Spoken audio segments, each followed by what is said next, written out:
TDP అధినేత చంద్రబాబు నాయుడు సతీమణి నారా భువనేశ్వరి సరదా వ్యాఖ్యలు చేసి హాట్ టాపిక్గా మారారు. చిత్తూరు జిల్లా కుప్పం నియోజకవర్గం నిజాన్ని గెలిపిద్దామనే కార్యక్రమంలో నియోజకవర్గంలో ఆమె మాట్లాడారు.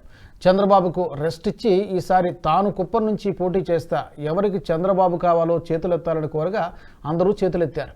మరి నేను అనగా మీరు కూడా కావాలని ప్రజల నుంచి సమాధానం రావడంతో ఇక ఆమె అసలు విషయాన్ని వెల్లడించారు.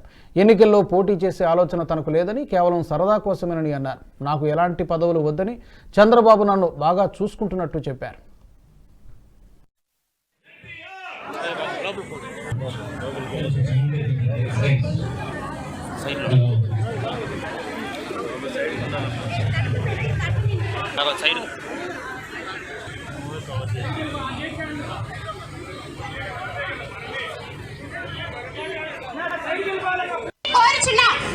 ఇప్పుడు మన నాట్య బృందానికి మేడం గారిచే చిన్న సన్మాన కార్యక్రమాన్ని కూడా ఇదంతా ఒక లెవెల్, ఒక జోక్ వేస్తాను. మీ ఆన్సర్లన్నీ నాకు ఫ్రీగా ఇవ్వాలి.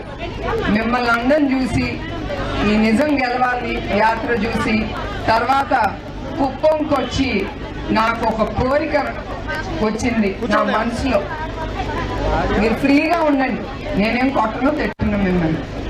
చంద్రబాబు నాయుడు గారు 35 ఏళ్ళ నుంచి మీరు ఆ నమ్మకంతో ఆయన ఎమ్మెల్యేగా చేశారు, అవునా కాదా? ఇప్పుడు నాకు ఒక కోరిక కలిగింది, ఆయన్ని కొంచెం రెస్ట్ తీసుకోమని నేను నుంచుందాం అనుకుంటున్నాను. సో ఎవరికి చంద్రబాబు నాయుడు గారు కావాలో చేతులు ఎత్తండి.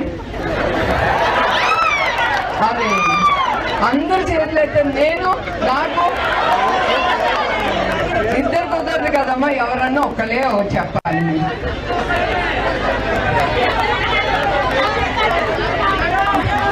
నేను ఇది ఊరికనే అంటున్నాను, నేను ఏది చేసినా నా మనసుకి తోసేది నేను చేస్తాను. నాకేదో ఈ పోస్ట్ కావాలి ఆ పోస్ట్ కావాలని మాత్రం కాదు, నాకేం అక్కర్లేదు. మా ఆయన నన్ను బాగా చూసుకుంటారు, నేను చాలా సంతోషంగా ఉన్నాను. నా కంపెనీలో ఇట్లా మిమ్మల్ని అందరినీ తప్పకుండా కలుసుకుని నేను సంతోషిస్తాను. ఇది ఊరికి. ఈ వీడియో మీకు నచ్చినట్టయితే లైక్ చేయండి, 10 మందికి షేర్ చేయండి. అలాగే కామెంట్ల రూపంలో మీ అభిప్రాయాలను మాతో పంచుకోండి. Nationalist hub group of channels ను సబ్స్క్రైబ్ చేసుకుని తెలుగునాట జాతీయవాద జర్నలిజాన్ని ప్రోత్సహించండి. ఈ వీడియో కింద ఉన్న బెల్ ఐకాన్ పై క్లిక్ చేయడం మర్చిపోవద్దు.